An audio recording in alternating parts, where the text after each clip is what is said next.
I want to get back to that story about the World Cup. We were just talking about the economic boom here in New York City. Well, other cities are also hosting the World Cup, and they're trying to take advantage of it as well, including Miami. Our next guest runs the top-grossing nightclub per square foot in all of the United States, and he says the World Cup isn't just a sporting event, but it is an economic driver. Gino Lopinto joins us right now. He's operating partner over at 11 Miami. Gino, great to have you here on the program. You know, we were just talking with the NYC tourism director about the big bump in economic activity we're seeing here. I would think Miami, particularly given just the cultural heritage there around international football, you got to be seeing a big uptick there as well, are you?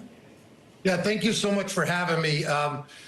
You know, being that we've been ranked the #1 club in North America the last few years, we really thought we should go all in with the association with World Cup. So we're actually doing events in 3 different cities, Toronto, New York City, and here locally in Miami.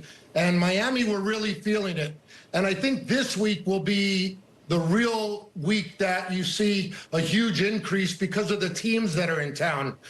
We have a huge event with Scotland facing Brazil tomorrow night. We have the official Tartan Army party, so you know they're going to show up in kilts singing, "No Scotland, no party."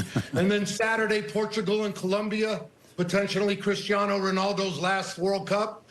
Yeah, super exciting, and the town is buzzing.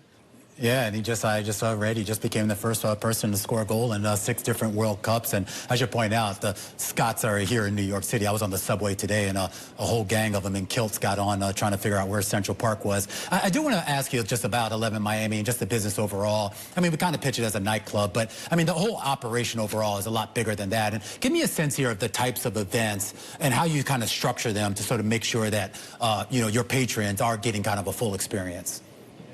You know, we really tied into the vibe. So we went with the heavy merchandise. We have all the world flags and the decor at the club.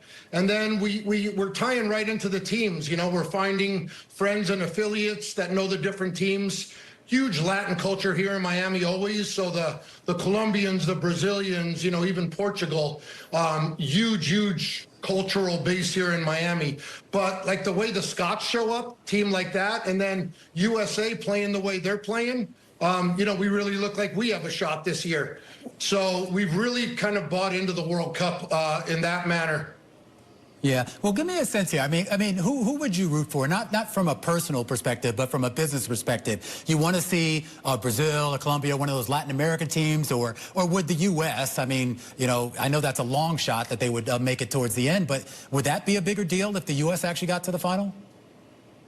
I mean, I just think, you know, we hosted the Team USA gold medal official after party, and that was such a patriot event that I think USA would just be huge. You know, I think it would be massive. Now, and then on the tail of the Knicks winning the NBA championship, yeah. Now, you know, the finals being in New York City, and 11 has a couple events there with the Cipriani 42nd Street. Yeah, I think USA would be massive for this country.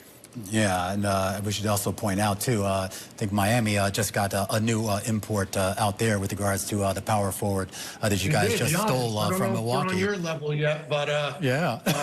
Maybe we compete a little. Well, maybe we'll see. I guess the season starts in a few months. Gino, great to catch up with you. Gino Lopinto, operating partner. 11, where the world comes to play. Appreciate you. All right, 11 Miami there, guys, here as we round up our coverage here on The Close on this Tuesday afternoon. We're going to set you up for what to watch over the next 24 hours when we come back after the break.